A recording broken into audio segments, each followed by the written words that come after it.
I teach African politics, and often when you teach African politics, you're talking about things like ethnicity, religion in politics. These are the themes that dominate African politics.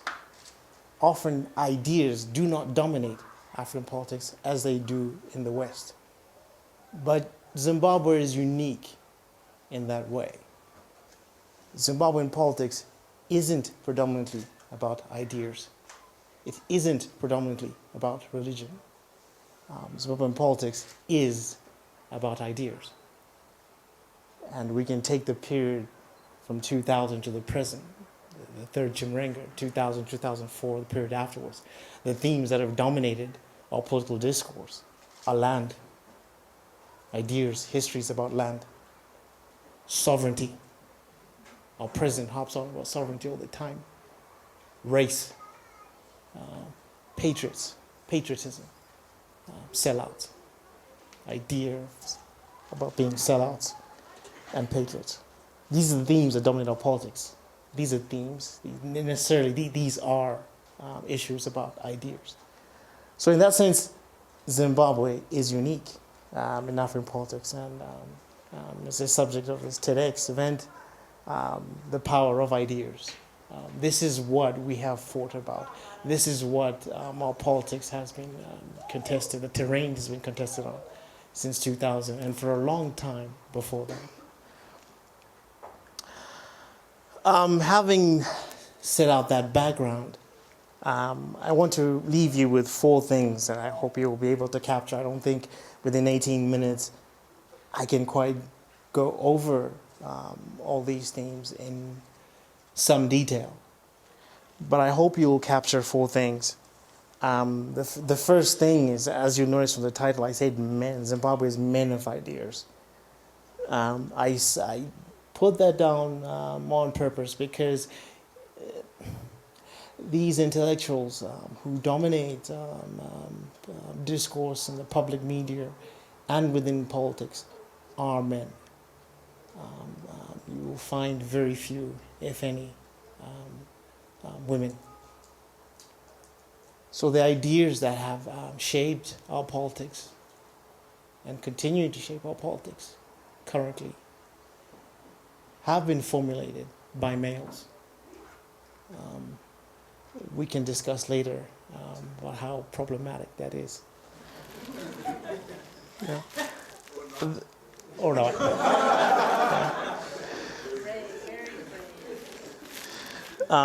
The second thing, I've already kind of set that out as well, but the relevance of ideas to our politics. That would be the second thing I'd like you to leave this event, having borne in mind that ideas do have significant power in the way that our politics is conducted and the way that political parties in this country have defined or positioned themselves in relation to each other. The third thing, which is very important, perhaps the most important thing I hope you'll take away, is the notion of responsibility. It's one thing to be bright, it's one thing to formulate ideas, but it's another thing altogether to be responsible about those ideas. And coming back to Zimbabwe, we are in Zimbabwe. One of the defining features, the key markers of the involvement of intellectuals as public intellectuals in the public sphere and in politics as philosopher kings is the fact that they have behaved irresponsibly. Often our intellectuals have legitimized and defended violence against citizens. Often they've abandoned the ideals that intellectuals look up to, i.e. truth. I won't say truth with a capital T. But in simple terms, if you're a doctor, you kill a patient on the operation table, there are consequences. If you're a lawyer, you bend the rules, there are consequences. Are there consequences for intellectuals? No.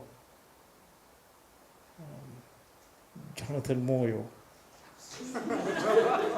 is still a professor. Jonathan Moyo. Still looked up to. Still looked for by journalists for commentary. If I may go abroad, Noam Chomsky is a brilliant chap.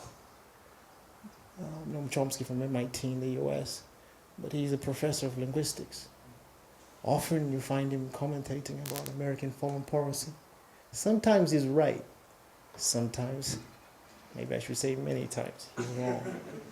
But he is still Professor Noam Chomsky.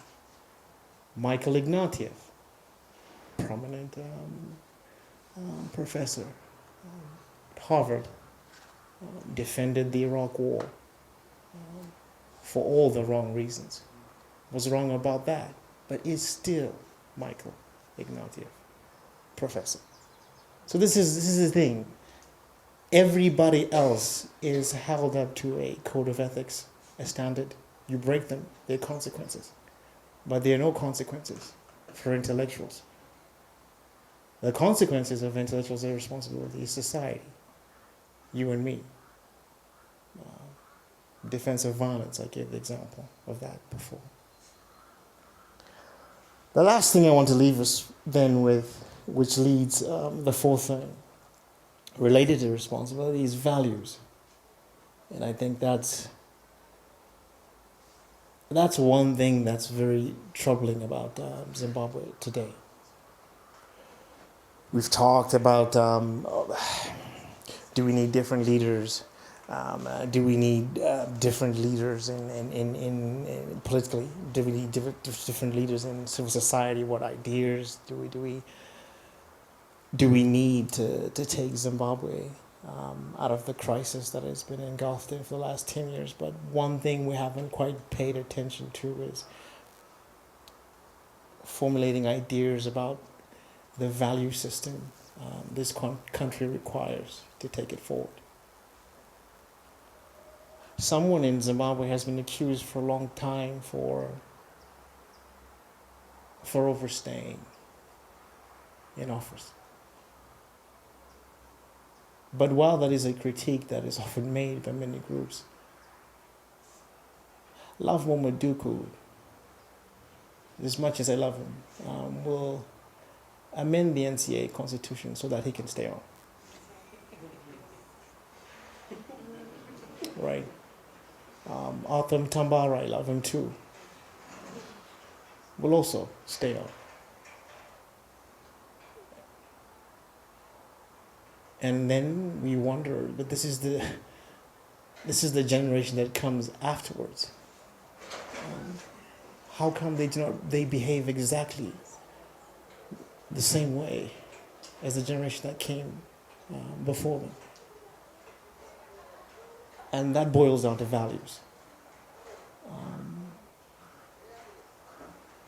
It's really important that we begin to think about the value system this country requires, how we regenerate our politics or conduct, and the way intellectuals have behaved, intellectuals who have left the academy and functioned as public intellectuals, and intellectuals who have functioned as intellectual politicians or philosopher kings.